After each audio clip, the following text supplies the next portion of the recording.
السلام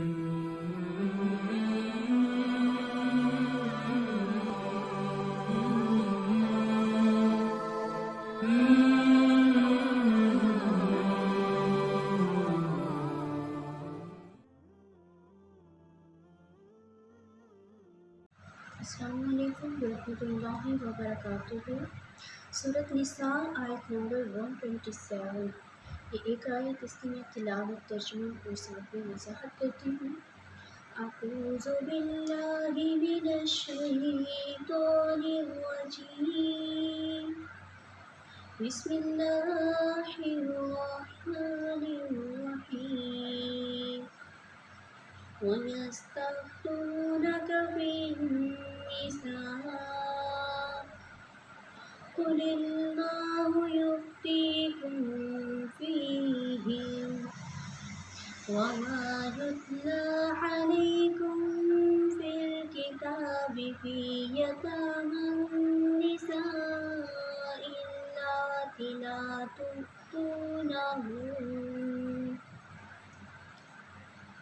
لا تؤتونهن ما كتب لهن وترغبون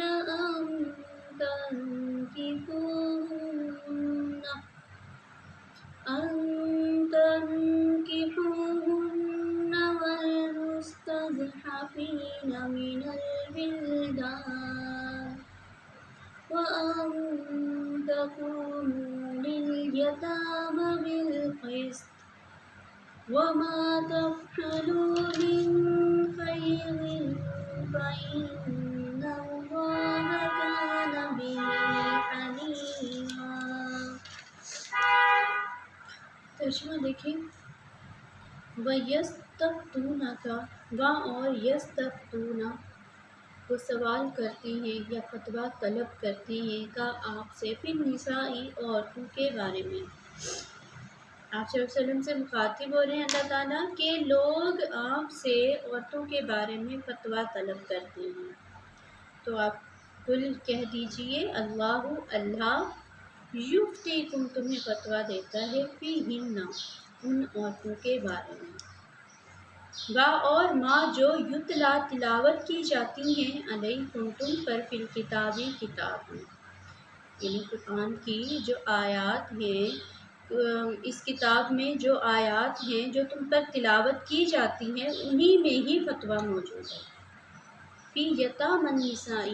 عورتوں کے بارے میں، یتیم عورتوں کے بارے میں، فی میں یتامى یتیم، النساء عورتیں، یتیم عورتوں کے بارے میں، اللاتی وہ عورتیں، لا تؤتونہن لا نہیں تؤتون تم ادا کر سکتے ہن ان کو، ماں جو کتبہ فرض کیا گیا لہن ان کے لیے، یعنی ان کے حقوق جو تم پر فرض کیے گئے ہیں وہ تم ادا نہیں کر سکتے، وترغبون اور تم رغبت رکھتے ہو،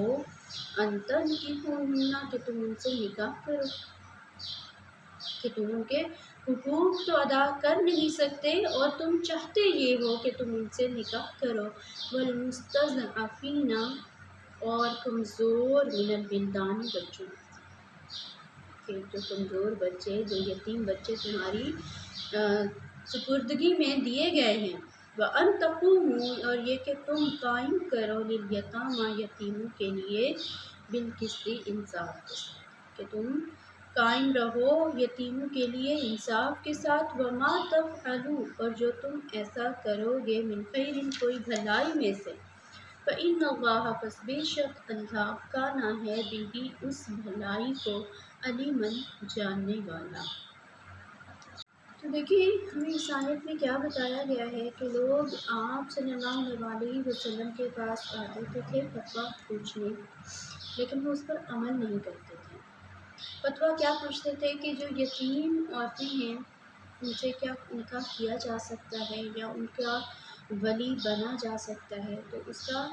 پوری وضاحت سے تو سورۃ نساء کے شروع میں پہلے جو 2 رکوع ہیں ان میں وضاحت ہو چکی ہے کہ یتیموں کی کفالت کیسے کرنی چاہیے۔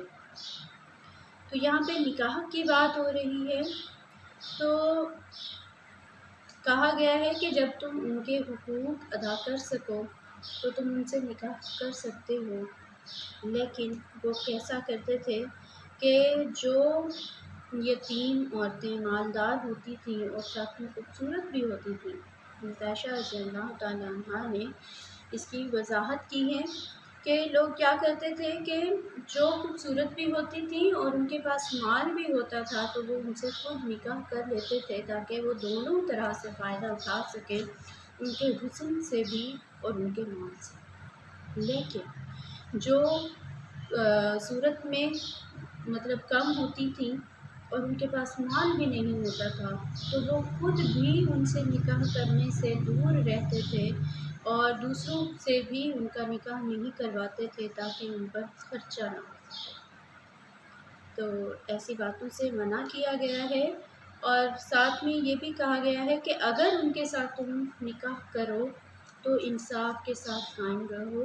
یہ نہیں کہ لالچ میں ان کے ساتھ نکاح کرو اور پھر ان کی جو دولت ہے وہ تم ہتھیا لو۔ اور اگر تم ان کے ساتھ حسن سلوک کرو گے، ان کے ساتھ اچھا برتاؤ کرو گے تو اللہ اس کو جاننے والا ہے کہ تم اگر اچھا برتاؤ کرو گے تو تمہارا یہ ضائع نہیں جائے گا، قیامت کے دن تمہیں اس کا اجر ضرور ملے گا۔ پھر الحمد للہ رب العالمین۔